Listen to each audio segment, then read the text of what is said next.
നമസ്തേ. വിനായക ചതുർത്ഥി നാളിൽ വിനായകനെ പൂജിക്കുന്നതിന് തൊട്ടു മുമ്പേ നമ്മൾ പൂജിക്കേണ്ട മറ്റൊരു വ്യക്തി കൂടിയുണ്ട്. അദ്ദേഹത്തിൻ്റെ പേര് മാതാ പാർവതി എന്നാണ്. പാർവതി ദേവി സ്വന്തം ശരീരത്തെ തേച്ച് പിടിപ്പിച്ച ചന്ദനം കൊണ്ട് ഉണ്ടാക്കിയ ഒരു ശില്പമായിരുന്നു ഗണേശൻ.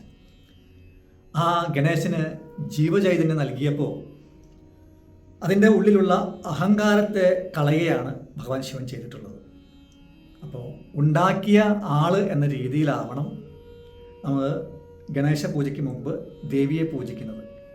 നോർത്ത് ഇന്ത്യയിലൊക്കെ ഇതിനെ അറിയപ്പെടുന്നത് ഗൗരി പൂജ എന്ന പേരിലാണ്.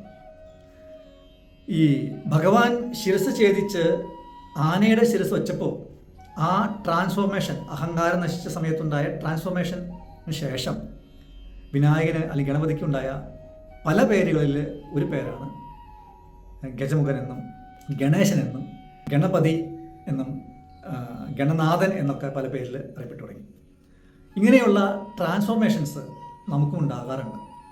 നമ്മുടെ ഉള്ളിലുള്ള അഹങ്കാരങ്ങൾ പല സമയത്ത് പലവരുമായി ക്ഷേധിക്കാറുണ്ട്.